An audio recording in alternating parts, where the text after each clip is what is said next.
Good evening, good evening.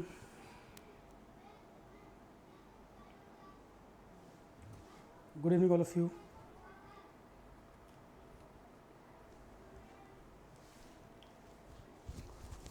तो RRB NTPC का जो एक शॉर्ट नोटिस आया हुआ है उसके बारे में ज़रा हम बात कर लें।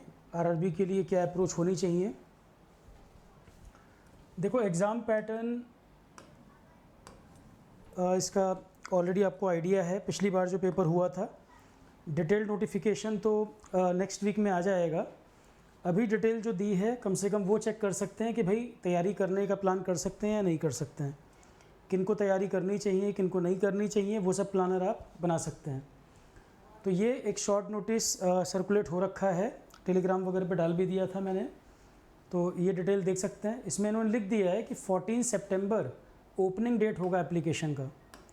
यहाँ इन्होंने मेंशन कर दिया है ओपनिंग डेट ऑफ एप्लीकेशन 14 सितंबर, नेक्स्ट वीक में आ जाएगा, और क्लोजिंग डेट है 13 अक्टूबर, मतलब 1 मंथ का टाइम रहेगा अप्लाई करने के लिए।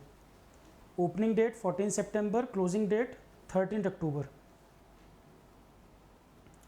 और इसमें वैकेंसीज़ जो हैं चीफ कमर्शियल कम ticket supervisor, station master, goods train manager, junior accountant, senior clerk, इस तरह की वैकेंसीज़ हैं। तो 8000 के आसपास तो वैकेंसी हैं जो ग्रेजुएट पोस्ट के लिए। दो कैटेगरी में डिवाइड कर रहे हैं। पहला वाला है वैकेंसीज़ फॉर ग्रेजुएट पोस्ट, ये 8113, और दूसरी हैं जो अंडर ग्रेजुएट वाली वैकेंसीज़ हैं 3445। तो टोटल अगर ऐड कर दीजिए 11,500 के आसपास वैकेंसीज़ हैं। 8113 ग्रेजुएट पोस्ट के लिए और 3445 अंडर ग्रेजुएट पोस्ट के लिए, इतनी वैकेंसीज़ हैं। तो जैसा कि मैं पिछली बार भी आपसे, पिछले साल भी मैंने कहा था, वैकेंसीज़ आपको देखने को मिलेंगी। इलेक्शन ईयर था, और इस साल भी मैंने कहा था जो रिज़ल्ट आया इलेक्शन का उसमें देखा आपने, तो उस चीज़ को कवर अप करने के लिए भी अनएम्प्लॉयमेंट एक बड़ा मुद्दा चुनाव में था। वैकेंसी मैंने बार बार बोला इस साल भी आपको देखने को मिलेंगी। इतने समय से लोग बात कर रहे थे रेलवे आएगा, मैंने आपसे कभी नहीं बोला कि रेलवे अनाउंस करने वाला है वैकेंसी। इस साल चांस लग रहे थे, मैंने बोला था कॉमन एरिया पढ़ना शुरू कर दीजिए, वैकेंसीज़ आपको देखने को मिलेंगी। तो अब एग्ज़ाम आप देख रहे हैं, बैक टू बैक वैकेंसीज़ आ रही हैं। अब कोई एस्केप रूट मत ढूंढिएगा, कोई बहाना एक्सक्यूज़ मत ढूंढिएगा। अब कम वैकेंसीज़ नहीं आ रही हैं, बहुत वैकेंसीज़ आ रही हैं। तो इस तरह के एग्ज़ाम जिनको देने हैं वो प्लान करके तैयारी करके क्वालिफाई कर जाओ। फिर 1 साल 2 साल बाद इतनी वैकेंसी मिलेंगी, कोई गारंटी नहीं है। और मैंने एक ही लॉजिक दिया था, रेलवे में मैन पावर की बहुत शॉर्टेज है, प्लस अनएम्प्लॉयमेंट बड़ा मुद्दा भी था, गवर्नमेंट भी प्रेशर था इस बात का। दोनों चीज़ों को देखते हुए, और इतने साल हो भी गए, रेलवे ने बड़ा रिक्रूटमेंट नहीं किया, तो कई साल का गैप भी था, तो वो कवर करने के लिए भी ज़रूरी था कि वैकेंसी यहाँ पर मिलती। पर ये हर बार तो नहीं होगा। फिर आप सोचोगे 2 साल बाद लगातार वैकेंसी आ जाए, लगातार तो ट्रेंड नहीं रहेगा ये। अभी वैकेंसीज़ मिल रही हैं, कई सारे एग्ज़ाम आप देख रहे हैं, अच्छी वैकेंसीज आ रही हैं। तो अभी कोई ना कोई एग्ज़ाम जो देना है तैयारी करके क्वालिफाई कर जाओ, बार बार फिर मौके नहीं मिलेंगे इस तरीके के। अब इसको भी 2 कैटेगरी में डिवाइड कर रहा हूँ मैं। जो लोग हाई लेवल वैकेंसीज़ के लिए तैयारी कर रहे हैं, अब कोई कह रहा है सर मैं तो स्टेट पीसीएस की तैयारी कर रहा हूँ या मैं गेट और ईएससी की तैयारी कर रहा हूँ, तो पहले ही क्लियर कर लीजिए इस तरह के एग्ज़ाम आपको देने हैं कि नहीं। 2 कैटेगरी में है स्टूडेंट। एक है जो पहले साल ही तैयारी कर रहा है गेट के लिए, क्या उसको आरआरबी जेई देना चाहिए, आरआरबी एनटीपीसी देना चाहिए? नहीं, बहुत अलग अप्रोच है दोनों एग्ज़ाम की। पर ऑलरेडी 3-4 साल गेट दे चुके, कुछ नहीं हुआ, एमटेक करना नहीं, पीएसयू मिल नहीं रहा, ईएस में वैकेंसीज़ नहीं, तो जो इस तरह की प्रॉब्लम है और गैप बढ़ता जा रहा है, फ्रस्ट्रेशन आ रहा है, कुछ हो ही नहीं रहा, तो वहाँ तो एक बहुत अच्छी अपॉर्चुनिटी है कि ये सब एग्ज़ाम दे दें। क्योंकि बच्चे क्या कर रहे हैं, कोई बैंक पीओ भर दे रहा है, कोई एलआईसी की भर्ती कहीं आई वो भर दिया, मतलब कोई भी एग्ज़ाम भर रहे हैं कि कोई वैकेंसी मिल जाए। तो उस केस में तो यहाँ पर काफ़ी अच्छी सीटें हैं। आरआरबी जेई का पेपर हो चाहे आरआरबी एनटीपीसी हो, एज क्राइटेरिया भी अच्छा खासा, तो यहाँ पर अच्छे चांस हैं उन स्टूडेंट के लिए। तो इसको 2 कैटेगरी में डिवाइड कर दीजिए। जो बच्चा पहले साल गेट की तैयारी कर रहा है उसको ये क्लियर है मुझे गेट निकालना है, मुझे गेट ट्राई करना है, तो गेट के साथ फिर वो आरआरबी और ये एसएससी सब एक साथ लेके मत चले, सब एग्ज़ाम एक साथ नहीं निकलेंगे। बार बार मना कर रहा हूँ, बहुत सारे एग्ज़ाम के चक्कर में एक साथ मत पढ़ना, एक साथ सारे पेपर नहीं निकलेंगे। 80% तक सिलेबस जिन पेपर का कॉमन है वो निकल सकते हैं, उनको टारगेट करना है। बहुत सारे फॉर्म के चक्कर में मत पढ़ना। किस तरह के एग्ज़ाम निकल सकते हैं? आरआरबी एनटीपीसी, आरआरबी जेई, दोनों एक ही पैटर्न पे है। बस आरआरबी जेई में टेक्निकल आपको एक्स्ट्रा पढ़ना पड़ रहा है, बाकी दोनों का पैटर्न सेम है। जीएस आपको आरआरबी एनटीपीसी में भी आएगा, जेई में भी आएगा, कॉमन है। एप्टी रीजनिंग दोनों में कॉमन है, ठीक है। तो किसी को लग रहा है सर पास आउट हुए गैप हो गया है, फ्रस्ट्रेशन आ रहा है, कोई जॉब नहीं मिल रही है, गेट ईएस में भी कुछ नहीं हुआ, तो फिर ये अच्छी अपॉर्चुनिटी है कि ये सब एग्ज़ाम आराम से निकाल सकते हैं। सीटें भी अच्छी हैं और टफ पेपर भी नहीं है, तो जो पढ़ लेंगे उनका निकल जाएगा। जो शॉर्टकट ढूंढते रहेंगे, स्केप रूट ढूंढेंगे, रोज़ स्ट्रैटेजी बताओ, रोज़ मोटिवेट करो, फिर वहाँ कुछ होना नहीं है। अपने आप से ऑनेस्ट रहिए, तैयारी करनी है कि नहीं करनी। अगर तैयारी करनी है अपना 100% दो, नहीं तो कोई बहानेबाजी मत करो, फिर बहानेबाजी से काम नहीं चलेगा। या तो अपना 100% तैयारी करिए या तो मत करिए, दो ही काम करो। क्योंकि बाद में पेपर के बाद ब्लेम गेम करो, सर मैं ये छूट गया, वो नहीं कर पाया, ये गलती, आलतू फालतू बातें कुछ नहीं। कई लोग तो फॉर्म में गलती कर रहे हैं, इतना इतना टाइम फॉर्म भरने के लिए दे रहे हैं, लास्ट डेट में फॉर्म भरेंगे, लास्ट डेट में सर्वर में दिक्कत आ गई, कहीं पेमेंट नहीं हो रहा, फिर 50 बार मैसेज कर रहे हैं सर कुछ हुआ ही नहीं, अप्लाई नहीं कर पाया मैं। इस तरह का कैजुअल एटीट्यूड अगर है, इस तरह का लापरवाही का एटीट्यूड मत करिए तैयारी। सिंसियर हैं, एग्ज़ाम निकालना है, सिंसियर तरीके से तैयारी कर लो, क्वालिफाई कर जाओगे। टाइम पास करना है तो कुछ और कर लो, मत पढ़ो कंपटीशन के चक्कर में। सीटें भले 8000 हैं, कंपटीशन कम नहीं होने वाला है, भीड़ बहुत होगी। इतने साल बाद वैकेंसीज दिख रही हैं लोगों को, तो हर क्राउड भरेगा जो भी जहाँ एलिजिबल होगा। पर जो गेट एमटेक करना है, जिनको आईएससी आईआईटी से ईएस देना है, वो सब चक्कर में मत पड़ो। फिर सारे एग्जाम को एक साथ टारगेट मत करना। कुछ लोग मैं देख रहा हूँ आरआरबी भर दो, ये भी भर दो, गेट ईएस भी कर लो, बिल्कुल अलग पैटर्न है, उनके चक्कर में मत पड़ना। मैं फ़िलहाल आपको बता दूँ, जो क्राउड एसएससी जेई देता है, मैं सारे एक बार कैटेगरी आपको बता दूं। एसएससी जेई वाला जो क्राउड है, आरआरबी जेई वाले जो स्टूडेंट हैं आपका, इसके अलावा स्टेट के जो जेई वाले स्टूडेंट हैं, स्टेट में जो जेई भर रहे हैं वो भी स्टूडेंट चाहें RRB NTPC, RRB NTPC, state AE JE में राजस्थान की बात नहीं कर रहा हूँ, उसका सिलेबस एई का बहुत अलग है, या इसमें चाहो तो एई हटा दो। तो SSC JE, RRB JE, RRB NTPC और एसएससी सीजीएल, ये वाले जो बच्चे एग्ज़ाम देते हैं वो सब ये पेपर दे सकते हैं। एसएससी जेई जो दे रहा हो, आरआरबी एनटीपीसी दे सकता है, आरआरबी जेई दे रहा हो वो भी दे सकता है, सीजीएल वाले भी। अब इसमें दो तीन चीज़ें हैं। एक तो नोटिफिकेशन, मैं बार बार कहता हूँ, नोटिफिकेशन जब भी आए ओरिजिनली नोटिफिकेशन को पढ़ा करो। इतनी ऐसी ऐसी क्वेरी आती हैं, आधा दिमाग तो आपका यूट्यूब ने ख़राब कर दिया, आधा कोचिंग वालों ने पागल कर रखा है। तो खुद नोटिफिकेशन पढ़ लो भैया, नोटिफिकेशन पढ़ लोगे क्वेरी ख़त्म हो जाएंगी। इतनी क्वेरी मेरे पास इस समय आती रहती हैं, सर मैं किसी इंस्टीट्यूट में पढ़ रहा हूँ, जनरल साइंस के नोट्स भेज दिए, सर ये पढ़ाया गया है, इतने से काम चल जाएगा। पढ़ कहीं रहे हो, पढ़ा कहीं और रहा है, पूछ मेरे से रहे हो सर पूरा होगा कि नहीं। टीचर से कहो ना जो टॉपिक नहीं हुआ वो कराए। सबकी अपनी समझ है एग्ज़ाम को लेकर, उनको लग रहा होगा वो ज़रूरी है, मुझे लग रहा है कुछ और ज़रूरी है। ये तो सबका अपना अपना अनुभव है भाई, कौन क्या सोच के पढ़ा रहा है। जो पढ़ा रहा है उस पर फेथ करो। और सबसे पहली बात, प्रीवियस ईयर देखो ना। आप कहीं भी ज्वाइन किए हो, ऑनलाइन ऑफलाइन कहीं भी पढ़ रहे हो, तो कोचिंग आपको सिलेक्शन करवा देगा ऐसा नहीं होता। मैं कह दूं कि मेरे पढ़ाने से ही आप सेलेक्ट हो जाओगे, कोई किसी का हाथ पकड़ के सिलेक्शन नहीं करा सकता। कई बार लोग बोलते हैं ना हम आईएएस बनाते हैं, कोई किसी को नहीं बनाता। बच्चा अपनी मेहनत से ही क्वालिफाई कर रहा है। भाई मैं तो सबको पढ़ा रहा हूँ, गाइड कर रहा हूँ, बता रहा हूँ भाई ये करना है, ये पढ़ना है, ये चीज़ें करनी है। सबसे इंपॉर्टेंट बात, आप कहीं भी पढ़ रहे हो कम से कम अपना दिमाग लगा लो यार। स्पून फीडिंग के चक्कर में मत पढ़ो, सब कुछ पका पकाया चाहिए चक्कर में मत पढ़ो। सीधी सीधी बात है, एक सब्जेक्ट दो सब्जेक्ट जो हो गया, जैसे मैंने आरोहण पे जो सब्जेक्ट पढ़ाए, आप प्रीवियस ईयर लगाओ ना। इतने सारे पीवाईक्यू अवेलेबल है, क्यों नहीं लगा रहे हो आप? पीवाईक्यू लगाओगे और अगर 70-80% क्वेश्चन बन रहे होंगे तो किसी भी कोचिंग में कोई भी टीचर पढ़ा रहा होगा, ठीक पढ़ाया होगा। नहीं तो पेपर हो जाएगा, उसके बाद टीचर को ढूंढोगे, उन्होंने ख़राब पढ़ाया था, अच्छा पढ़ाया था, ब्लेम करोगे, कोई फ़ायदा नहीं, करियर आपका नुकसान हो रहा है। पेपर होने के बाद कोई नहीं मिलने वाला। बड़ी बड़ी बातें कोई कुछ भी कर ले, दुनिया भर के थंबनेल देख रहे होगे, बस ये पढ़ लो यहीं से आ जाएगा, बस यहीं से सेलेक्ट हो जाएंगे, कुछ फालतू बात नहीं। मैंने सिंपल बोला आपको, नॉर्मल जॉब है। एक तो बहुत ज़्यादा इसको दिमाग में हावी मत होने दो। नॉर्मल जॉब है, नॉर्मल तरीके से रखो। ये फ्रस्ट्रेशन, नर्वसनेस वगैरह कारण नहीं बनना चाहिए कि हो नहीं रहा, क्या होगा, टेस्ट में नंबर नहीं है। नॉर्मल तरीके से तैयारी करो, अपना पूरा मेहनत पूरी करो, पर नॉर्मल रखो दिमाग को। अननेसेसरी प्रेशर डालने की जरूरत नहीं दिमाग के ऊपर कि कोई ये कह रहा है सर मैं आईआईटी से एमटेक कर रहा हूँ, क्या मैं आरआरबी एनटीपीसी दे दूँ? कोई सिर पैर नहीं है बात का। आईआईटी एमटेक वाला क्यों इसको देने जाएगा? ठीक है, अच्छी ब्रांच से अगर आईआईटी से कर रहा होगा तो क्यों उसको देना है? पहले समझ तो लो कि जिसके दिमाग में है भाई ये जॉब मुझे चाहिए या नहीं चाहिए, जॉब का नेचर सर्च कर लो कि इस तरह की जॉब होगी, या पहले तैयारी कर लोगे तब सोचोगे जॉब का नेचर क्या होगा। मैंने पहले ही बताया कोई भी जॉब आजकल आसान नहीं है, प्रेशर वाली जॉब है सब। ये ऐसा नहीं कि आसान जॉब है, ये सब बातें कोई करेगा ही नहीं आपसे, क्योंकि सबको आपको दिखाना है कि चमकदार दुनिया है, ये रैंक आ जाती है, ये फैसिलिटीज़ मिल जाती हैं, एक नॉर्मल जॉब की तरह है ये। और प्रेशर वर्क है, प्रेशर वाला काम है, आसान नहीं है। तो कोई भी काम आसान नहीं है भाई। अगर इस जॉब में आना है तो पहले ही एक्सप्लोर कर लो भाई इस तरह का नेचर ऑफ वर्क है।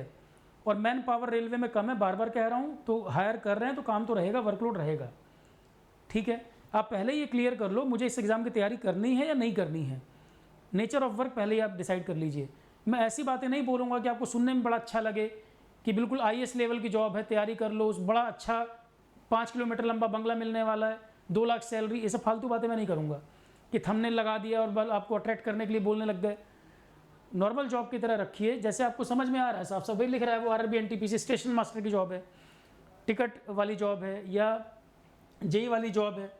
तो वर्कलोड अच्छा खासा है, रेलवे में काम बढ़ेगा और वर्क बढ़ना ही है, मैन पावर कम है तो वर्कलोड है।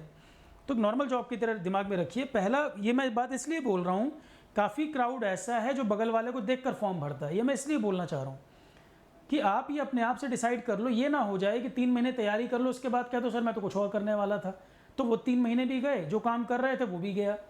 बिल्कुल क्रिस्टल क्लियर माइंड रखिए। सबसे पहला काम है, कोई भी फॉर्म जीवन में भरो, RO भरना हो, स्टेट PCS देना हो, कुछ भी करना हो, सबसे पहला काम है 50 चीज़ों के पीछे नहीं भागना। 80% सिलेबस जिस एग्ज़ाम में कॉमन लगे चाहो तो वो दे सकते हो। बहुत ज़्यादा सिलेबस वेरिएशन है, मत चक्कर में पड़ना। गेट ESC के साथ इस तरह के फॉर्म मैं मना कर रहा हूँ बार बार। हाँ, जो 3-4 साल तैयारी हो गए, गेट ESC अब टारगेट नहीं है, गैप हो रहा है, समझ नहीं आ रहा क्या करना है, वो ये कर सकते हैं। या जिन्होंने टाइम पास के लिए MTech डाल दिया था पर टारगेट MTech नहीं था, वो भर सकते हैं। सारे परम्यूटेशन कॉम्बिनेशन कोशिश कर रहा हूँ मैं बता दूँ आपको, ठीक है। इतना कन्फ्यूज़न है बच्चों को, कोचिंग कर रहे हैं, ऑलरेडी ज्वाइन कर चुके हैं, अच्छी खासी फीस दे चुके हैं, एक सब्जेक्ट हो गया उनका, उन्हें क्लियर ही नहीं है कि सर ये आएगा नहीं आएगा। कोई कह रहा है सर 11th-12th की फिजिक्स केमिस्ट्री पढ़नी है कि नहीं पढ़नी है। ऐसी ऐसी बेवकूफ़ी की बातें कि मतलब नोटिफिकेशन 1000 बार बोलता हूँ भाई ओरिजिनली देख लो, नहीं तो कोई ना कोई गलती कर बैठोगे, फॉर्म भरने में ही गलती कर बैठोगे। जैसे RRB JEE वाला देखो, ये NTPC का ही बता रहा हूँ मैं अभी RRB JEE वाला है, नोटिफिकेशन रेलवे वाला, साफ साफ लिख रखा है physics chemistry life science up to 10th standard, CBSE syllabus. CBSE syllabus का मतलब है NCERT को हम फोकस करके चलें, क्लियर कट लिख रखा है उसने। फिर मैसेज कर रहे हैं 11th-12th का फिजिक्स केमिस्ट्री पढ़ लूँ क्या। तो स्टूडेंट का लेवल ही पता नहीं क्या हो गया कि सिंसियर ही नहीं करियर को लेकर, नोटिफिकेशन नहीं पढ़ रहे हैं। कुछ भी कोई जापानी भाषा बोलेगा, जापानी पढ़ने लग जाएंगे, अपने से देखना ही नहीं है। किसी के भी ब्लाइंड फॉलोवर मत बनिए, ना मेरा ना किसी का। जो पढ़ाया जा रहा है प्रीवियस ईयर उठाओ, देखो क्वेश्चन बन रहे हैं कि नहीं बन रहे हैं, आता क्या है। ऐसा ना हो जाए कि उल्टा पुल्टा कुछ पढ़ लो, करियर स्टेक पे लग जाए, फिर एग्जाम में सर पकड़ के बैठ जाओ। तो फिजिक्स केमिस्ट्री लाइफ साइंस साफ साफ लिख रखा है, चाहे RRB NTPC का पेपर होगा देख लेना, या RRB JEE का होगा, 10th लेवल तक का साइंस पूछता है, फिजिक्स केमिस्ट्री लाइफ साइंस। मैंने जो आपको पढ़ाया है NCERT को ही टारगेट करके पढ़ाया हुआ है। अब आप कोई भी पेपर प्रीवियस ईयर लगाइए, 70-80% क्वेश्चन बन रहे हैं तो मैंने ठीक कवर किया, ठीक पढ़ाया है, नहीं बन रहे तो ख़राब पढ़ाया है। 100% क्वेश्चन नहीं बन सकते क्योंकि कंपटीशन है, ये कोई स्कूल का एग्ज़ाम नहीं है 5वीं-6वीं क्लास का, कंपटीशन है, ये कोई सेमेस्टर एग्ज़ाम भी नहीं है। तो 70-80% किसी सब्जेक्ट में बन रहा है, अच्छा स्कोर है आपका। टेस्ट वगैरह भी देखो, मैंने लगातार मैं वर्क कर रहा हूँ। जैसे लाइव क्लास शाम को 6:30 होती है, बीच में कुछ दिन ऑफ करना पड़ रहा है क्योंकि टेस्ट पेपर भी बनाने हैं। 2 टेस्ट पेपर आपके रेडी कर दिए RRB JEE वालों के, 2 टेस्ट पेपर बना दिए हैं, 1 या 2 आज और अपलोड हो जाएंगे, ठीक है। तो बीच में टाइम निकाल के टेस्ट पेपर का भी वर्क साथ साथ चल रहा है। करंट अफेयर के क्वेश्चन भी 31 अगस्त तक के दे दिए हैं मैंने। कुछ लोगों के पेपर अभी CGL का पेपर होना है, फिर BPSC AE का पेपर इस महीने सितंबर में है, तो 31 अगस्त तक के करंट अफेयर के क्वेश्चन विद एक्सप्लेनेशन मैंने दे भी दिए हैं। आरोहन वेबसाइट पे मिल जाएंगे, ऐप पे भी अपलोड कर दिया है, जिसका जो कोर्स है वो देख सकता है। कई लोग उसके लिए मैसेज कर रहे हैं, करंट अफेयर नया वाला क्वेश्चन विद एक्सप्लेनेशन डाल दिया है फोल्डर आपका PDF, चेक करिए उसको, ठीक है। तो नोटिफिकेशन पढ़िए, वहाँ पर काफ़ी चीज़ें कम से कम नोटिफिकेशन अच्छा निकाल रहे हैं, बहुत सारी इन्फॉर्मेशन वो लिख रहे हैं वहाँ पर। RRB NTPC RRB JEE, अब जिन बच्चों को किसी भी तरह जॉब चाहिए सर, कि हालत बहुत ख़राब है, गैप बढ़ता जा रहा है, मुझे कैसे भी जॉब चाहिए, तो RRB JEE जो तैयारी कर रहा है, SSC JEE जो दे रहा है, आरआरबी एनटीपीसी उसके लिए ज़्यादा आसान पड़ेगा, क्योंकि टेक्निकल पोर्शन यहाँ से माइनस हो जाएगा और बाकी जो यहाँ पढ़ रहा है वो यहाँ भी काम आ रहा है। आरआरबी जैसे जेई है, अब एप्टी रीजनिंग दोनों है यहाँ पर आरआरबी जेई में, तो जो यहाँ पढ़ रहे हो वो एज इट इज़ यहाँ काम आ रहा है। और सबसे बड़ी बात है कि जीएस का वेटेज आरआरबी एनटीपीसी में भी अच्छा खासा है, सीबीटी 1 में भी और 2 में भी। तो जीएस के लिए मैं कह सकता हूँ भाई, कोई कहीं भी जीएस पढ़ा रहा हो, आप पेपर के दिन कभी डिसअपॉइंट नहीं होगे कि सर मैंने जीएस आपसे पढ़ा था, मैं आप पर रिलाई कर रहा था और मैं किसी से पीछे रह गया जीएस के मामले में। मैं ओवर कॉन्फिडेंस की बात तो नहीं, पर अपनी मेहनत या आप जो पढ़ा रहा हूँ या आप पढ़ रहे हैं, सिंसियरली अगर आप जो बता रहा हूँ वो पढ़ रहे हैं, पूरी चीज़ें कर रहे हैं, तो ये मैं कह सकता हूँ कोई कितना भी करके आए, कुछ भी कट ऑफ जाए, पेपर बहुत गंदा भी आ जाए, औरों से 10 नंबर फालतू ही क्वेश्चन बनेंगे आपके। जीएस कितना भी गंदा पूछ ले, अगर औरों के 25 बन रहे होंगे तो 35 आपके बनेंगे, इतना मैं एश्योर कर सकता हूँ। हाँ, ये तो नहीं कह सकता कि पेपर बहुत ही गंदा बन गया, आज तक का सबसे खराब पेपर बना दिया और आरआरबी जेई का पेपर है भाई, आईएएस का पेपर नहीं है। नॉर्मली क्वेश्चन आएंगे, सिंगल लाइनर क्वेश्चन आएंगे। तो अगर पेपर बहुत एब्सर्ड भी बना दे कि किसी के 15 क्वेश्चन भी नहीं बन रहे, तो भी 25 तक आप बना लोगे। आरोहण के स्टूडेंट की ये जिम्मेदारी मैं ले सकता हूँ और कॉपी से मैं मैच भी करा दूंगा, भाई ये क्वेश्चन कहे इतने आए हैं। पेपर गंदा बनेगा, सबके क्वेश्चन कम बनेंगे तो आपके भी कम बनेंगे, पर औरों से 10 क्वेश्चन ज़्यादा होंगे। कंपटीशन का मतलब ये है, ठीक है। इम्प्रैक्टिकल बात मैं नहीं करूँगा कि पेपर बहुत गंदा, मैं तब भी कह दूँ कि 40 में 39 आप कर लोगे, नहीं। पर ज़्यादातर बार पहले जो बच्चे पास हुए हैं, पढ़े हुए हैं, जो मेरे से पढ़े थे, अभी तक का एक्सपीरियंस इस तरह के एग्जामों में बच्चों को अच्छा गया कि सब्जेक्ट को सिस्टमेटिक तरीके से पढ़ा गया और लगभग क्वेश्चन बच्चे बनाते हैं इसमें। काफ़ी अच्छा स्कोर, चाहे एसएससी जेई इस बार का रहा हो, आरआरबी हो, पहले भी जो जितनी बारी बैचेज हुए हैं, यहाँ पर जो मैंने सब्जेक्ट कराए हैं कवरेज बहुत अच्छा रहा है, क्योंकि उसी पैटर्न पर एग्जाम रहता भी है ये। और मैं आपसे कह भी रहा हूँ, PYQs लगाइए, PYQ जितने लगाओगे आपको समझ आ जाएगा कि जो सर पढ़ा रहे हैं वो बात सही है या नहीं। इतने सारे पेपर हैं, एसएससी जेई लगा लो, और ये एग्ज़ाम के लिए क्वेश्चन कौन कौन से लगाना, आरआरबी एनटीपीसी दे रहे हो, चाहे आरआरबी जेई दे रहे हो, चाहे एसएससी जेई देना हो, इनमें से कोई पेपर देना हो, एप्टी, रीजनिंग, जीएस, तीनों पेपर सॉल्व कर सकते हो। सीजीएल का लेवल 1 नंबर ऊपर रहेगा इससे, सीजीएल का लेवल 1 नंबर ऊपर रहेगा इससे। जैसे एप्टी रीजनिंग सीजीएल में टफ होता है इसके मुकाबले, जीएस का लेवल भी थोड़ा सा, पर जीएस मैंने आपको ऑलरेडी डिटेल में पढ़ाया हुआ है, जीएस आपको सीजीएल में भी दिक्कत नहीं करेगा। तो जो भी ये एग्ज़ाम है, दूसरी बात, सर जीएस जो आप पढ़ा रहे हैं क्या सबके लिए अलग अलग? नहीं। एक सबसे पहले तो इस ट्रैप में मत फंसना कि कोचिंग अलग अलग बैच लॉन्च कर रही है हर एग्ज़ाम के लिए, और फिर आपको वो ये बोल भी नहीं रहे कि एक ही जीएस सब में काम आएगा। आरोहण की जहाँ तक बात है, मैं आपको क्लियर कर दूँ, आरोहण पर जो बच्चा किसी भी बैच कोर्स में इनरोल है, कुछ लोग हैं सिंगल सब्जेक्ट के पीछे भागते हैं, हालांकि मैं बोलता हूँ भाई बैच कोर्स कर लो, वो ज़्यादा सस्ता है, उसमें सारे सब्जेक्ट और टेस्ट सीरीज इंक्लूडिंग है। मैं बार बार इस बात को बोलता हूँ, कर अलग अलग 3 सब्जेक्ट करेंगे, अलग अलग 3 सब्जेक्ट ज़्यादा महंगे हैं, कंबाइंड कोर्स सस्ता है। 25% ऑफर ऑलरेडी आरोहण पर कर रखा है, 25% ऑफर आरोहण के हर बैच पे ऑलरेडी चल रहा है, आरआरबी पर भी कर दिया है इसको, आरआरबी एनटीपीसी पर भी कर दिया। पर जो स्टूडेंट आरोहण पर किसी भी बैच में इनरोल्ड है, भाई आरोहण पिछले साल मई में शुरू हुआ था, कोई बच्चा किसी भी बैच में इनरोल्ड रहा हो, उसको दोबारा जीएस बैच की नीड नहीं है, मैं खुद ही मना कर दे रहा हूँ। अब जैसे कोई बच्चा आरआरबी जेई बैच में है, उसको कन्फ्यूज़न हो रहा होगा, सर मैं आरआरबी जेई बैच में हूँ। कोई बच्चा मई 2024 के न्यू एसएससी वाले बैच में है, न्यू जीएस बैच मई 2024 वाले में है, कोई एसएससी के सितंबर वाले बैच में है 2023 वाले में, कोई आरआरबी एनटीपीसी ज्वाइन कर रहा है, कोई बीपीएससी एई वाला बच्चा है। तो क्या अलग अलग बैच सबको करने की ज़रूरत है? कोई ज़रूरत नहीं है, जीएस नहीं बदलने वाला। एप्टी रीजनिंग मैंने आप सबको एक्सेस दे रखा है, एप्टी रीजनिंग एक्सेस दे रखा है। जीएस जो मैं पढ़ा रहा हूँ, लाइव क्लास जब होती है एक साथ ब्रॉडकास्ट इन सारी कैटेगरी में हो जाता है। अब जैसे पॉलिटी 9 लेक्चर हो गए, 10th लेक्चर कल होगा, एक साथ चारों कैटेगरी में चलेगा, क्योंकि वो सब्जेक्ट सब में कॉमन है, उसमें कोई बदलना नहीं है। मैं खुद मना कर रहा हूँ कि अलग अलग बैचेस चक्कर मत पढ़िए, जो सब्जेक्ट करा रहा हूँ ठीक से पढ़ लो। मैं पढ़ाते समय दिमाग में ये नहीं रहता मेरे कि मैं जेई का करा रहा हूँ, कि मैं एनटीपीसी के लिए पढ़ा रहा हूँ। पॉलिटी नहीं बदलेगा, लाइफ साइंस नहीं बदलेगा। सब्जेक्ट को प्रॉपर तरीके से पढ़ाया जाए, अंडरस्टैंडिंग के साथ, जो मर्जी एग्जाम दोगे सब में काम आ जाएगा। इवन आरओ का पेपर हो, स्टेट पीसीएस में स्टेट लोकल छोड़ के स्टेट में भी काम आएगा आपको। मतलब जीएस कहने का मतलब है जब हर एग्ज़ाम में आ रहा है, तो बस मेरा टारगेट एक ही है कि हमेशा प्रिपरेशन को पहले शुरू करो, प्रिपरेशन को ऑलवेज स्टार्ट अर्ली। जितना समय मिलेगा उतने सब्जेक्ट अच्छे से कर लोगे, रिवीजन कर लोगे, क्वेश्चन कर लोगे।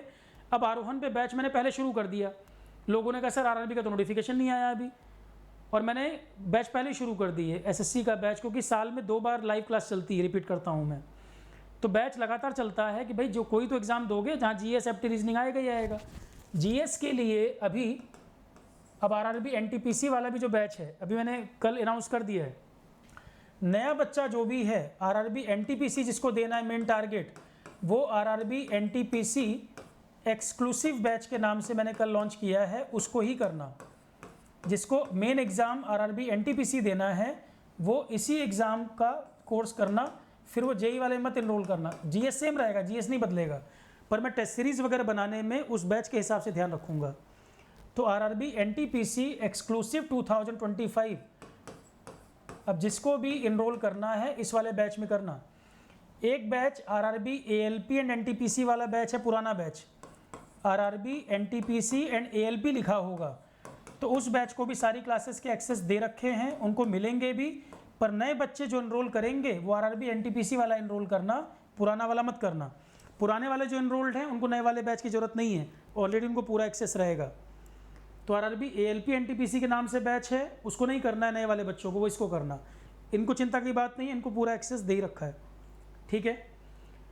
आरआरबी जेई वालों को इनमें कोई बैच की ज़रूरत नहीं है, आरआरबी जेई में वो सारा कवरेज मिल ही रहा है। तो आरोहण पर एसएससी वाला जो बैच है या आरआरबी जेई का बैच है, उनको एनटीपीसी के बैच की अलग से ज़रूरत नहीं है। नए जो बच्चे हैं जिनको एनटीपीसी देना है वो इसी को ज्वाइन करें डायरेक्ट, फिर वो दूसरे के बैच के पीछे मत भागें, क्योंकि जेई वाले में टेक्निकल इंक्लूड है और आपको टेक्निकल से कोई मतलब नहीं, तो क्यों अननेसेसरी इतने सारे फोल्डर देखोगे, आप सीधे इसको टारगेट करो। मतलब जो जिसका टारगेट है वो सीधे उसी बैच को एनरोल करे। पीसीएस जिसको देना है वो सीधे यूपी पीसीएस वाले बैच को करे, जो यूपी पीसीएस और 70 बीपीएससी का बैच है। इंजीनियरिंग सर्विसेज वाले क्लियरली उनका बैच बना हुआ है, तो जो जिसका बैच है वो अपने ही बैच को ज्वाइन करे। नहीं तो फिर वो कहते हैं सर मैंने एसएससी वाला कर लिया, मुझे एनटीपीसी की टेस्ट सीरीज दे दो, या मैंने आरपीएससी का बैच ज्वाइन कर दिया, मुझे झारखंड का लोकल जीएस दे दीजिए, कोई मतलब ही नहीं है। बाकी सब बच्चों को भी डिस्टर्ब करते हैं। फिर जो जिसका बैच है वो सीधे उसी बैच को टारगेट करे। हाँ, जीएस कवरेज सब में रहेगा कॉमन। जीएस को लेकर मैं आपको अप्रोच बता दूं, एनटीपीसी वाले बच्चों को भी आरआरबी एनटीपीसी के पेपर, आरआरबी एनटीपीसी का बैच ओपन करोगे आरोहण ऐप के ऊपर, यूट्यूब पे जो लेक्चर देखेंगे वो सारे बैच के लिंक वगैरह मैं डिस्क्रिप्शन में डाल दूंगा, आरोहण ऐप का लिंक भी डाल दूंगा, वहाँ से एक्सेस कर सकते हो। अब इसमें आरआरबी एनटीपीसी वाला बैच ओपन करोगे, उसमें मैंने पुराने पेपर डाल दिए हैं एनटीपीसी के। तो सबसे पहले तो एनटीपीसी के पुराने पेपर देख लो। पुराने पेपर में जीएस में देखोगे हिस्ट्री भी आया हुआ है, हिस्ट्री क्वेश्चन अच्छे खासे पूछता है ये, हिस्ट्री भी आया हुआ है, ज्योग्राफी भी आया हुआ है। तो जीएस के नाम पे यहाँ पे 3 ही सब्जेक्ट टोटल होते हैं। एनटीपीसी का पैटर्न किसी को नहीं पता तो देख ले, आरआरबी जेई वाला पूरा मैच कर रहा है ये नॉन टेक। तो इसमें CBT 1 CBT 2, CBT 1 की बात कर लें, 90 मिनट्स 90 क्वेश्चंस, ये पैटर्न है इसका, 90 मिनट्स 90 क्वेश्चंस। इसमें भी आपका जो ये मैथमेटिक्स है, मैथमेटिक्स में ध्यान रखना 10 तक की मैथमेटिक्स। तो 10 तक की मैथमेटिक्स में आपका एप्टीट्यूड भी आ जाता है और मैथ्स भी आ जाता है। जैसे ज्योमेट्री के क्वेश्चन मिलेंगे, ट्रायंगल वगैरह के क्वेश्चन आ जाते हैं, एंगल का क्वेश्चन आएगा, ट्रिग्नोमेट्री का क्वेश्चन आएगा। तो मैथमेटिक्स ये आरोहण पे चल भी रहा है, मैथ्स चल रहा है अभी। तो मैथ्स का जो एरिया है, मैथ्स प्लस एप्टी, इसमें बेसिकली आपका 7th 8th 9th 10th ये 4 क्लास की मैथमेटिक्स है। क्योंकि 7th 8th 9th 10th की एनसीईआरटी देखोगे उसमें रेशियो, प्रोपोर्शन, टाइम वर्क, ये सारे टॉपिक एप्टी के भी हैं, और मैथ्स का ट्रिगो, ज्योमेट्री, मेंसुरेशन, इस तरह के क्वेश्चन आपको मिल जाएंगे।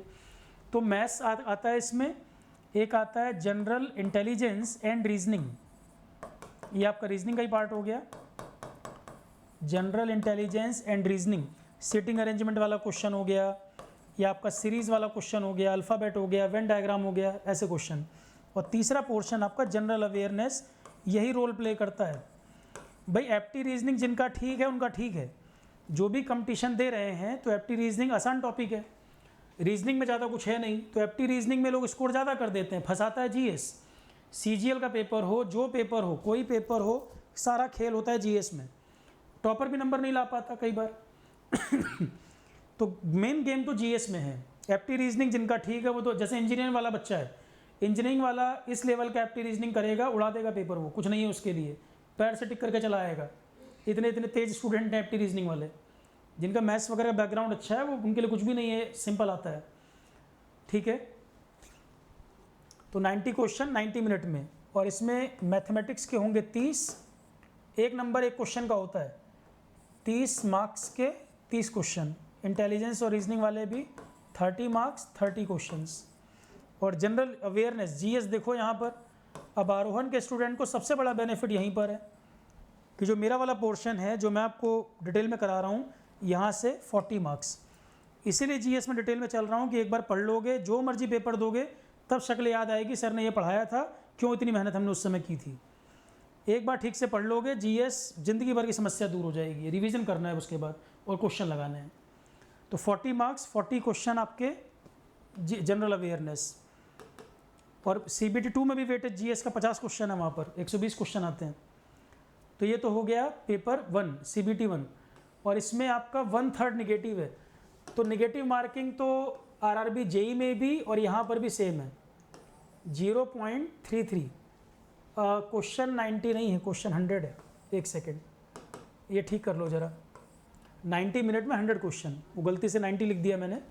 90 मिनट 100 क्वेश्चन, ये पैटर्न है।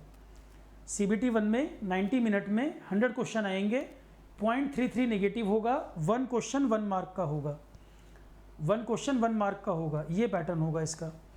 जनरल अवेयरनेस का मतलब, अब यहाँ पे कन्फ्यूज़न रहता है लोगों को, तो कहीं भी कोचिंग कर रहे होंगे या सेल्फ स्टडी कर रहे होंगे, कोई किताब से पढ़ रहे होंगे। जनरल अवेयरनेस का मतलब ध्यान रखना, अभी भी बता रहा हूँ मैं, 8 सब्जेक्ट है। जनरल अवेयरनेस का मतलब हो गया हिस्ट्री, वर्ल्ड हिस्ट्री नहीं पढ़ना, इंडियन हिस्ट्री। इंडियन हिस्ट्री के 3 पार्ट होते हैं, ancient, medieval, modern. Ancient, medieval, modern.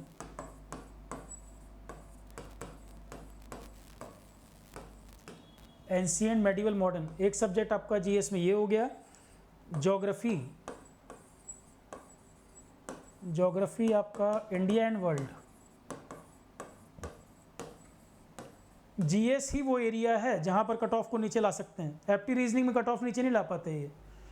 इस तरह के एग्जाम में एप्टी रीजनिंग में ज़्यादा स्कोप नहीं रहता, वहाँ तो बच्चे बहुत अच्छा स्कोर करते हैं और ज़्यादा क्राउड अच्छा स्कोर करता है। अकेला एरिया यहीं पर वो कट ऑफ को नीचे ला सकते हैं। Indian history, ancient, medieval, modern, geography India and world, Indian polity अभी पढ़ा ही रहा हूँ मैं, इंडियन पॉलिटी हो गया तीसरा। चौथा आपका GK, current affair and economy, इसको मैं साथ में ही कराता हूँ तीनों को। जीके पढ़े बिना करंट अफेयर समझ नहीं आएगा, तो सब्जेक्ट का नाम ही GK, current affair and economy. बस लिख देते हैं जनरल अवेयरनेस, कई एग्जाम में जनरल अवेयरनेस लिख देते हैं, एक्सप्लेन नहीं करते, पर जनरल अवेयरनेस का मतलब इतने सब्जेक्ट हैं। History, geography, polity 3, GK, current affair, economy 4, life science 5, 10 तक का फिजिक्स एंड केमिस्ट्री 6, 7वां आपका इकोलॉजी एनवायरनमेंट। इकोलॉजी एनवायरनमेंट कई बार लोग ज्योग्राफी के साथ पढ़ाते हैं, अलग से नहीं पढ़ाते, मैं इसको एक अलग सब्जेक्ट डील करता हूँ। कई एग्ज़ाम में इसका वेटेज अच्छा खासा रहता है। और एक सब्जेक्ट जो आपको हर एग्ज़ाम में क्वेश्चन मिलेंगे, ICT। इस समय टेक्नोलॉजी का जैसे जैसे काम बढ़ रहा है, तो आज के समय में आपसे AI ना पूछे, क्लाउड कंप्यूटिंग ना पूछे, टेक्नोलॉजी के बारे में ना पूछे, ये नहीं पॉसिबल है। कोई भी एग्ज़ाम इस समय दोगे, ICT के क्वेश्चन ज़रूर मिलेंगे। ICT में आपका कंप्यूटर बेसिक्स भी आ जाता है। तो GS के नाम पे ये 8 सब्जेक्ट हैं। भाई सिविल सर्विसेज में भी यही सिलेबस है, स्टेट PCS में भी है, RRB JEE में भी, NTPC में भी। अंतर क्या है, वहाँ हर सब्जेक्ट आपको 80 घंटे 100 घंटे ऐसे पढ़ना है, यहाँ पे 30-40 घंटे पढ़ना है। कोई सब्जेक्ट यहाँ भी ज़्यादा पढ़ना है, पर बाकी एवरेज 30-40 घंटे के बीच। नॉर्मल एग्ज़ाम में CGL है, JEE है, AE है, उनमें आपका 30-40 घंटे का एक सब्जेक्ट होना चाहिए। सिविल सर्विसेज में ये 80-80 घंटे के सब्जेक्ट हो जाते हैं। मेंस में 100-100 घंटे पढ़ाते हैं। तो इतना अंतर है, बाकी पढ़ना तो आपको वही सब्जेक्ट है। किसी में डिटेल ज़्यादा हो जाती है, किसी में डिटेल कम हो जाती है। ठीक है, RRB NTPC का जो बैच है, जो अभी मैं करवा रहा हूँ चीज़ें, वो बता दूँ। CBT 2 भी देख लो। CBT 2 में भी यहाँ पर भी टाइम उतना ही दे रहे हैं, 90 मिनट। आरआरबी जेई में सीबीटी 2 जो है 120 मिनट का है, 2 आवर्स का, क्योंकि वहाँ टेक्निकल सब्जेक्ट भी ऐड हो जा रहा है। तो सीबीटी 2 आरआरबी जेई में 120 मिनट का है, यहाँ 90 मिनट का आरआरबी एनटीपीसी में। और यहाँ पर जो नंबर ऑफ क्वेश्चन है 120। अब आप कहोगे सर टाइम कम है, क्वेश्चन ज़्यादा है, क्योंकि यहाँ जीएस ज़्यादा पूछ रहा है। जीएस में टाइम नहीं लगता, सीधे सीधे एक एक लाइन के क्वेश्चन होंगे, या तो बन रहा है नहीं बन रहा, लाइन से देखते जाओ। यहाँ पर आपका general intelligence and reasoning, general intelligence and reasoning ये 35 क्वेश्चन, मैथमेटिक्स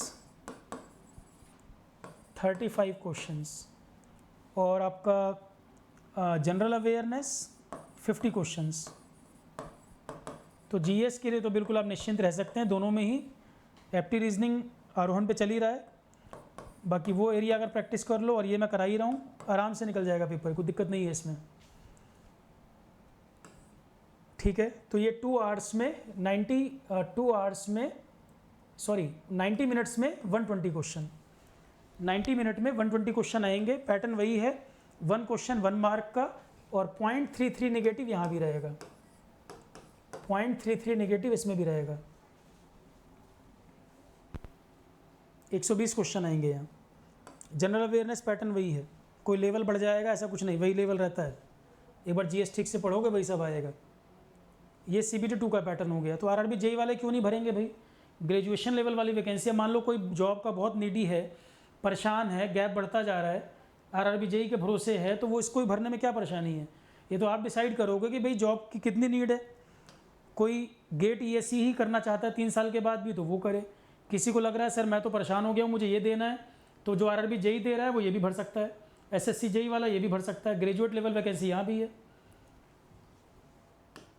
ठीक है, दूसरी बात, अब अभी मैंने जो कराया है लाइव में, मैंने क्या क्या कराया है, लाइव क्लास जीएस की 6:30 PM चलती है। बीच बीच में कुछ दिन ऑफ हो जाते हैं जब मुझे टेस्ट पेपर या करंट अफेयर का वो मटेरियल बनाना होता है आपके लिए। टेस्ट पेपर भी खुद ही बना रहा हूँ मैं, करंट अफेयर मटेरियल भी दे रहा हूँ मैं।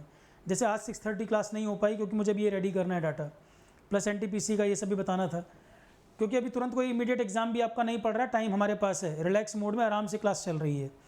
और रिलैक्स मोड में चलते हुए भी लाइफ साइंस हमने कंप्लीट कर लिया, तो एनटीपीसी वाला भी बैच आरआरबी पे जो इस पे आरोहण पे ज्वाइन करेंगे। 6:30 PM लाइव क्लास चलता है, हफ्ते में इफेक्टिवली 5 दिन तो मान ही लो अभी भी चल रहा होगा, 1-2 दिन ऑफ हो रहा होगा। और जिस दिन ऑफ हो रहा होता है, अब स्टूडेंट को तो पता नहीं, उसको लग रहा है कि छुट्टी है, सर कहीं रेस्ट कर रहे होंगे। जिस दिन ऑफ भी होता है उस दिन टेस्ट पेपर अपलोड होता है और करंट अफेयर का मटेरियल बनता है। जैसे भी मैंने करंट अफेयर की PDF आपको दी है 31 अगस्त तक का डाटा बनाकर, वो टाइम टेकिंग प्रोसेस है, बहुत टाइम लगता है उसमें। टेस्ट पेपर रेडी करना है, वो भी अपलोड होना है, उसमें भी समय लगता है।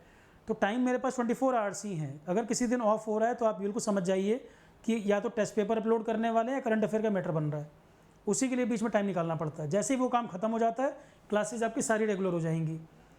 मैं क्लासेस कभी नहीं बीच में ऑफ करना चाहता हूँ, पर यही जब बीच में काम चल रहे होंगे तो ऑफ करना पड़ता है। जैसे ये वर्क खत्म हो जाएगा, क्लासेस सारी रेगुलर चलेंगी। जैसे पॉलिटी अभी हमने शुरू के 6-7 लेक्चर लगातार चला है, ठीक है।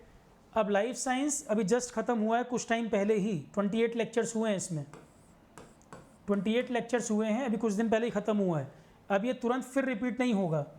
तो आरआरबी एनटीपीसी वालों को ये लेक्चर PDF सब कुछ दे दिया, आराम से वो इसको कंप्लीट कर लें। अपनी क्वेरी ऐप के ऊपर चैट बॉक्स बना हुआ है, पूछ सकते हैं, मेल आईडी पे पूछ सकते हैं, और टेलीग्राम ग्रुप जो दे रखा है वहाँ भी अपनी क्वेरी डाल सकते हैं, ठीक है।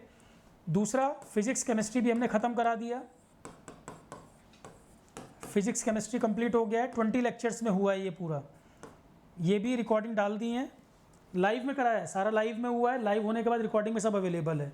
Life science complete, physics chemistry complete, ठीक है। तीसरा सब्जेक्ट इंडियन पॉलिटी स्टार्ट हुआ था।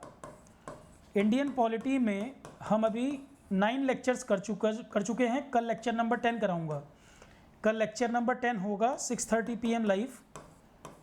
फंडामेंटल राइट्स कल कंप्लीट हो जाएगा। फंडामेंटल राइट का टॉपिक कल ख़त्म हो जाएगा, बड़ा इंपॉर्टेंट एरिया था ये। तो इंडियन पॉलिटी लेक्चर 10 6:30 PM। अब जो लोग पॉलिटी कर रहे हैं वो खुद ही बता सकते हैं भाई समझ आ रहा है कैसा लग रहा है। PDF अगर क्लास के सब साथ साथ मिल ही रही है आपको, जो क्लास नोट्स पड़े हुए हैं। तो पॉलिटी 9 लेक्चर हो गए हैं, 10वां लेक्चर ये है। तो पॉलिटी मैंने टारगेट किया था कि 10 से 15 के बीच में ख़त्म हो जाएगा, 2-4 दिन ऊपर नीचे होगा, इससे ज़्यादा कुछ नहीं।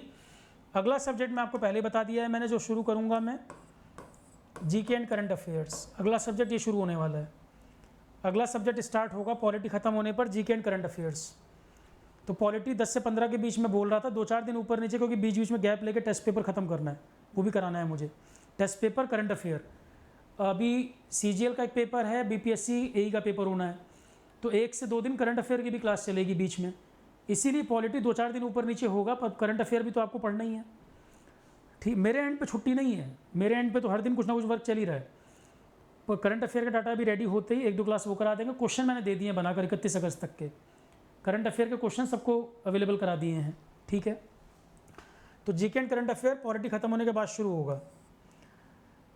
क्लियर मैं कर दूं, जो भी सब्जेक्ट मैं पढ़ा रहा हूं, मैं सब्जेक्ट जब कर रहा हूं या पढ़ा रहा हूं कंटेंट को, तो मेरे दिमाग में आरआरबी, एनटीपीसी, सीजीएल, जेई ये नहीं है। मेरे दिमाग में क्लियर कट है, जो बच्चा आरोहण पे एनरोल किया है, एक बार जीएस पढ़ रहा है, ठीक से पढ़ ले, तो किसी सब्जेक्ट में 2-4-5 घंटे ज़्यादा लग रहे हैं, मैं उसको नहीं देख रहा हूँ। बस मुझे पॉइंट ये है कि जो पढ़ा रहा हूँ सब अंडरस्टैंडिंग हो रही है कि नहीं, कि आज उसको लग रहा होगा कि 2-4-5 घंटे सर फालतू पढ़ा दे रहे हैं, कम नहीं पढ़ा रहे, ज़्यादा पढ़ा दे रहे हैं। जब वो एग्ज़ाम में बैठेगा या प्रीवियस ईयर लगा रहा होगा या टेस्ट सीरीज़ लगा रहा होगा, वहाँ पर अगर उसको डिसअपॉइंटमेंट हो रही है, उसको गड़बड़ लग रहा है, तब मुझे वो बताए, तब मुझे वो ब्लेम करे कि सर आपने पढ़ाया और क्वेश्चन नहीं बन रहे मेरे। पर अगर 2-4 घंटे मैं फालतू लगा रहा हूँ सब्जेक्ट में और क्वेश्चन उसके 70-80% बन रहे हैं, टेस्ट पेपर में भी, पीवाईक्यू में भी और एग्ज़ाम में भी, तो फिर तो उसको इस बात को उल्टा एडमायर करना चाहिए, सर आपने पढ़ाया, मेरे क्वेश्चन बन गए। अल्टीमेट मोटिव तो एग्ज़ाम में सेलेक्ट होना है ना। या मैं आपको कोई सब्जेक्ट 15 घंटे 10 घंटे करा दूँ, अभी आपको बड़ा अच्छा फील हो जाए और एग्ज़ाम में क्वेश्चन ना बने। क्योंकि प्रॉब्लम क्या हो रही है, अलग अलग जगह क्लासेस चल रही है, कोई कहीं कर रहा है, कोई कहीं कर रहा है। अब कोई कह रहा है कि सर हमारे यहाँ तो लाइफ साइंस 15 लेक्चर में पूरा हो गया, आपके 28 लेक्चर हैं, मैं 28 लेक्चर क्यों पढ़ूँ? तो भाई दूसरे का तो मुझे नहीं पता कौन, मैं किसी को कोई अच्छा बुरा कुछ नहीं कह रहा हूँ, मेरा कहना यह है कि दूसरे की अप्रोच मुझे नहीं पता, कौन किस अप्रोच से पढ़ा रहा है, किसको क्या हर किसी का अपना अनुभव अलग है, कंपटीशंस की समझ अलग है, किसको कितने प्रीवियस ईयर देखे लगाए मुझे नहीं पता। पर मुझे लग रहा है कि भाई ये ज़रूरी है, और मुझे ये पता है कि जेई के अलावा आपको और भी 4 पेपर देने होते हैं, सीजीएल भी देना है किसी को, तो मैं एक बार जीएस कंप्लीट करूं तो उसमें टाइम मान के चलिए थोड़ा ज़्यादा लग सकता है। पर मुझे लगता है कि फिजिक्स केमिस्ट्री दोनों मिलाकर 20 लेक्चर्स भी नहीं पढ़ाओगे तो क्या पढ़ाओगे। बायो जिनका बैकग्राउंड ही नहीं है बच्चों का, उनको बायो समझाने के लिए मतलब 25-26 लेक्चर भी नहीं कराओगे तो बायो कैसे कराओगे। ये सब्जेक्ट की रिक्वायरमेंट है, मुझे ऐसा लगता है। पॉलिटी है, अब पॉलिटी में बच्चों को एमपीएमएलए नहीं पता, अब कोई कोचिंग वाला है वो मान के चल रहा है कि एमपीएमएलए अंडरस्टूड है, आधी चीज़ें कहेंगे ये जानते होगे, ये जानते होगे, मैं मान के चल रहा हूँ कुछ नहीं जान रहे हो, 5वीं क्लास के बच्चे की तरह पढ़ाओ कि एमपीएमएलए का अंतर समझाओ, तो ऑब्वियस सी बात है एक्सप्लेन ज़्यादा करेंगे, टाइम लगेगा। पर पॉइंट ये है कि सब्जेक्ट खत्म होने के बाद आप कंफर्टेबल होकर रही हो। ठीक है, जिसका कोई भी पॉइंट है, कोई भी दिक्कत हो, मुझे यहाँ पे जो लाइव में बच्चे कनेक्ट हैं वो अपना कंसर्न बता देना। जो सब्जेक्ट हो चुके हैं, जो बच्चे कर चुके हैं, उनको परेशानी आ रही है मुझे बताएं। जो यूट्यूब पे देखेंगे वो कमेंट सेक्शन में लिख देना, वहाँ मैं रिप्लाई करता ही हूँ, क्योंकि तैयारी चल रही है, बीच बीच में रिव्यू करना ज़रूरी है।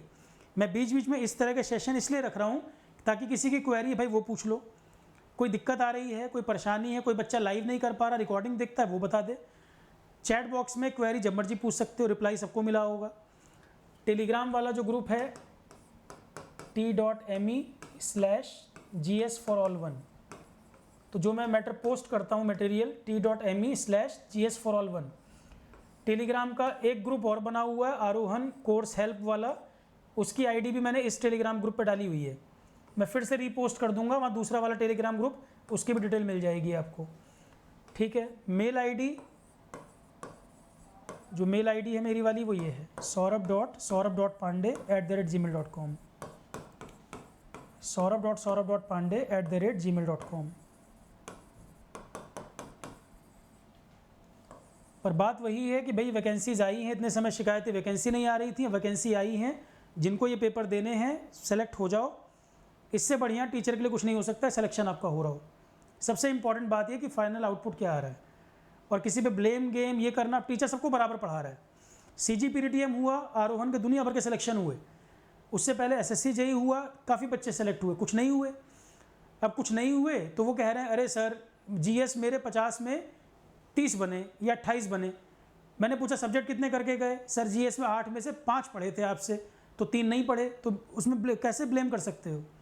जब मैं बैच शुरू में स्टार्ट कर देता हूँ, पूरा टाइम देता हूँ सब्जेक्ट को, और आप बिल्कुल एग्जाम के 1 महीना पहले ज्वाइन करोगे तो टीचर क्या कर लेगा यार? ब्लेम गेम से कुछ होना थोड़ी है। फिर टीचर जब पढ़ा रहा है, अब टीचर सबको बराबर पढ़ा रहा है, आरोहण पे इतने बच्चे कनेक्टेड हैं, सबके लिए बराबर है, उसी में से कई सेलेक्ट होंगे, वो अप्रिशिएट करेंगे, कुछ नहीं होंगे वो क्रिटिसाइज़ करेंगे। तो टीचर को क्रिटिसाइज़ करने से क्या होने वाला है? जब मैं बार बार चिल्ला चिल्ला के बोल रहा हूँ, सब्जेक्ट पढ़ा रहा हूँ, कवर कर लो, प्रीवियस ईयर लगा लो, टेस्ट बना बना के दे रहा हूँ वो कर लो, सारी क्वेरी रिप्लाई कर रहा हूँ। अब नई तैयारी करोगे और पेपर के 2 महीने पहले सोचोगे शॉर्टकट मिल जाए कोई, क्योंकि यूट्यूब पे शॉर्टकट देख के पढ़ने आ रहे हो। मैंने पहले ही बोल दिया शॉर्टकट मेरे पास कुछ नहीं है, प्रॉपर तरीके से पढ़ोगे तो पेपर निकलेगा, नहीं तो परेशान रहोगे। या क्लियर कर लो, कंपटीशन देना है तो पढ़ना पड़ेगा, नहीं तो नहीं हो पाएगा। जो सिंसियर बच्चा है आरोहण पर सिर्फ वो आए, मैं खुद मना कर देता हूँ, टाइम पास वाला आरोहण पर कोई ज़रूरत नहीं है। टाइम पास वाला जो बच्चा है, जो सिंसियर नहीं है, आरोहण बिल्कुल मत ज्वाइन करे, क्योंकि यहाँ सिंसियर क्लास चलेगी। हो सकता है अब 2-2 घंटे पॉलिटी पढ़ाता हूँ, पॉलिटी क्लास 2-2 घंटे चलती है, ज़्यादातर लेक्चर 2 घंटे हुए हैं। तो सिंसियर बच्चा जो सब्जेक्ट को एंजॉय कर रहा हो, उसको इंटरेस्ट हो सब्जेक्ट को समझने में, या वो चाह रहा हो भाई मैं सीखना चाह रहा हूँ, या कोई चीज़ मैं जानना चाह रहा हूँ, वो तो एंजॉय करेगा। किसी को लग रहा हो यहाँ वहाँ की बातें कर लूँ, 2 कमेंट कर दूँ, वो बिल्कुल मत ज्वाइन करे, क्योंकि वो क्लास का माहौल ख़राब करेगा, मैं नहीं चाहता। जो सिंसियर बच्चा है वो आए, जो आलतू फालतू बिल्कुल मत आओ। वो कहीं और कर लो, बहुत लोग पढ़ा रहे हैं, कहीं और कर लो, ठीक। क्योंकि एक गड़बड़ करेगा पूरे बैच को माहौल ख़राब कर देगा। जो सिंसियर तरीके से चल रहा है क्लास, वो डिस्टर्ब हो जाती है। सब्जेक्ट मैंने बता ही दिए, life science, physics, chemistry, Indian polity. Indian polity अभी लाइव में चल रहा है, तो अब दोबारा ये एनटीपीसी में रिपीट नहीं करूँगा मैं, ये ऑलरेडी करा दिया है। और डाउट वगैरह अगर आए, वैसे परेशानी होगी नहीं, कोई भी डाउट आए चैट बॉक्स में पूछ सकते हैं, मेल आईडी भी दे रखा है, वहाँ भी डाउट पूछ सकते हैं। इंडियन पॉलिटी अभी चल रहा है, फंडामेंटल राइट कल ख़त्म हो जाएगा, फिर हम डीपीएसपी शुरू करेंगे। तो पॉलिटी कल लेक्चर नंबर 10 हो जाएगा इसका। तो 10 से 15 के बीच मैंने बोला था, 2-4 दिन ऊपर नीचे आप मान सकते हैं, पर ये कंप्लीट होते ही कंप्रोमाइज़ सब्जेक्ट से नहीं करूँगा। देखो मैं अब ये उम्मीद मत करना कि सर कुछ कम आर्ट्स में हो जाए, कंप्रोमाइज़ नहीं होगा भाई, पढ़ाएंगे पूरा। जीके करंट अफेयर में भी साइंस है, डिफेंस है, ऑर्गेनाइजेशंस है, तो टाइम टेकिंग सब्जेक्ट हैं ये, टाइम लगेगा। इकोनॉमी भी साथ में कवर होगी इसमें, इकोनॉमी 10-12 घंटे जो होगा बैंकिंग वगैरह वो इसके साथ ही कराऊंगा मैं। पर यह है कि कोई भी एग्ज़ाम दोगे तो वहाँ पर आपको ये सारे फिर काम आ जाएंगे। दोबारा पैसा खर्च नहीं करना जीएस के नाम पर, ठीक। फ्यूम कह रहे हैं कोई परेशानी नहीं है, मॉक देता हूँ लगता है। नहीं, वहाँ पे क्वेश्चन मैं क्यों बनाऊँगा यार, 80% क्वेश्चन बन जा रहे हैं, आपने सब्जेक्ट अभी तक पढ़ाए हैं जितने, ठीक है ठीक है। और फिर मैंने फाइनली बोल दिया कि जो मैं पढ़ा रहा हूँ, बात को ब्लाइंडली फॉलो मत करिए, जो पढ़ा रहा हूँ क्वेश्चन लगाइए। आप खुद ही बता रहे हैं मैं आपके क्वेश्चन बन रहे हैं, तो जो जो सब्जेक्ट करा रहे हैं वो क्वेश्चन आप बनाते जाइए। 70-80% से क्वेश्चन बन रहे हैं, तैयारी अच्छी चल रही है, ठीक है। चाहे कहीं से भी पढ़ रहे हो, यही क्राइटेरिया है स्टैंडर्ड, चाहे आप किसी भी एग्ज़ाम की तैयारी कर रहे हो, 70-80% क्वेश्चन अगर बन रहे हैं, जो आप प्रैक्टिस कर रहे हैं, कहीं क्वेश्चन देख रहे हैं कोई भी एग्ज़ाम का, तो तैयारी ठीक चल रही है आपकी। क्लियर है। और सिलेक्शन मुझे अभी भी क्लियर है ये बात, सिलेक्शन आरोहण के काफ़ी होंगे, पर फिर कुछ लोग होंगे जो नहीं होंगे, फिर वो कहेंगे अरे सर मैं तो ये नहीं कर पाया था, ये छूट गया था, रिवाइज़ नहीं कर पाया। जब टाइम मिलेगा तब नहीं पढ़ेंगे, टाइम वेस्ट करेंगे। इतनी आलतू फालतू क्वेरी आती हैं, कई बार नोटिफिकेशन तक नहीं देख रखा लोगों ने। एक कह रहा है कि लास्ट डेट को मैंने फॉर्म भरा है और पेमेंट नहीं हो पाया, अब आप इस बात की अपील करिए रेलवे से कि डेट एक्सटेंड कर दें। मेरे कहने से कैसे मानेगा? आप मुझे बताओ, जो उन्होंने टाइम दिया 1 मंथ का, अब बिल्कुल लास्ट डेट को सारे काम कर रहे हैं और लास्ट डेट को सर्वर डाउन हो गया, पेमेंट नहीं हुआ, रेलवे क्यों सुनेगा मेरी बात? फिर वो मेरे से कह रहे हैं कि सर एटलीस्ट कोशिश तो करिए। मतलब मैं इसमें कोई ग्राउंड भी तो हो जो मैं बात रेस करूं। इस तरह की क्वेरी आती है दिन भर में कि मतलब 50, एक तरफ मैं टेस्ट पेपर बना रहा हूँ, करंट अफेयर वर्क कर रहा हूँ, एक तरफ इस तरह की क्वेरी चल रही हैं। रिप्लाई नहीं करोगे, 1 घंटा तुरंत लिखेंगे अरे सर रिप्लाई नहीं किया आपने। तो ऐसी ऐसी क्वेरी है, नोटिफिकेशन नहीं पढ़ रहे हैं, आदत बन गई हर चीज़ लास्ट डेट को करना है। जब इस तरह का कैजुअल एटीट्यूड होगा, कोई क्या कर सकता है तैयारी में फिर? और ब्लेम गेम और स्केप रूट मत ढूंढिए, शॉर्टकट चक्कर मत भागिए, प्रॉपर तरीके से पढ़ लो।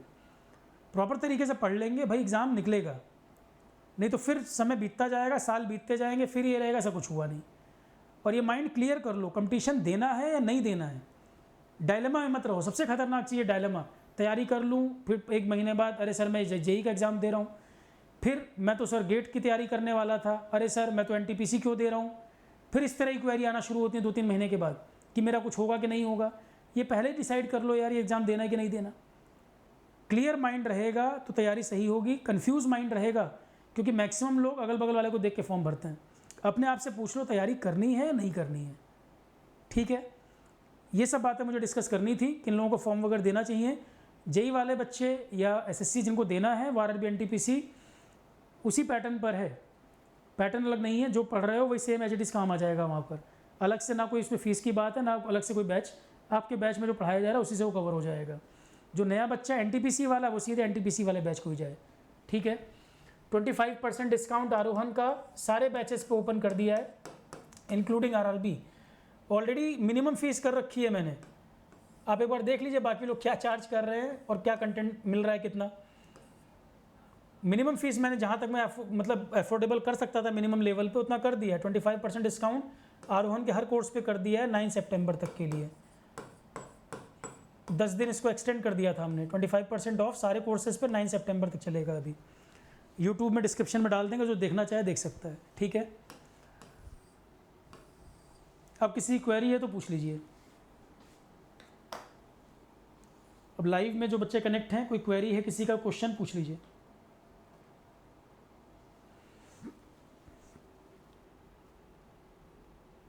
एक आध दिन में जो इंजीनियरिंग सर्विसेज का डिस्कशन है वो भी रखूँगा मैं।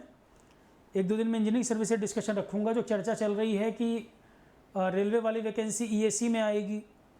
कैलेंडर में फरवरी में डेट है प्रीलिम्स की, और 3-4 महीने से लोग शोर मचा रहे हैं रेलवे इसमें आएगा, रेलवे आएगा। कब आएगा? पेपर के दिन आएगा। और अगर दिसंबर में अनाउंसमेंट होगा, नवंबर में अनाउंसमेंट होगा, तो रेलवे आने के बाद भी बच्चा क्या कर लेगा।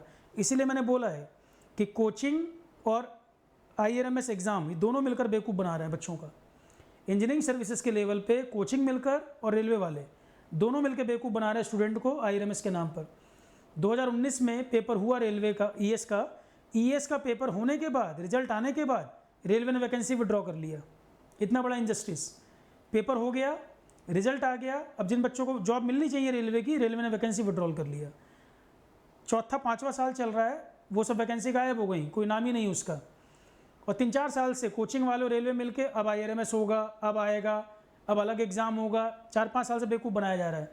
तो पुराने बच्चे अभी तक वेट कर रहे होंगे 4-5 साल आईआरएमएस कब होगा। बेवकूफ़ी बनाया जा रहा है ना। कोचिंग को अपने एडमिशन से मतलब है, और रेलवे डिसाइड ही नहीं कर पा रहा है कैसे कराना है, टेक्निकल रखना है, नॉन टेक रखना है। और अभी कुछ दिन पहले न्यूज़पेपर में आना शुरू हुआ कि शायद इंजीनियरिंग सर्विसेज से करेंगे। कर दोगे? कब करोगे? कोचिंग वालों ने 2-3 महीने पहले बात शुरू करी कि रेलवे आ सकता है, आ सकता है। मैंने तब भी कहा था जब तक क्लियर ना हो जाए, कंफर्म ना हो जाए, मत पैसा बर्बाद करना। ये सब प्रोपेगेंडा है। और जब नवंबर में अगर अनाउंस होगा या अक्टूबर में बताएंगे और फरवरी में पेपर हो जाएगा, क्या कर लोगे उसमें?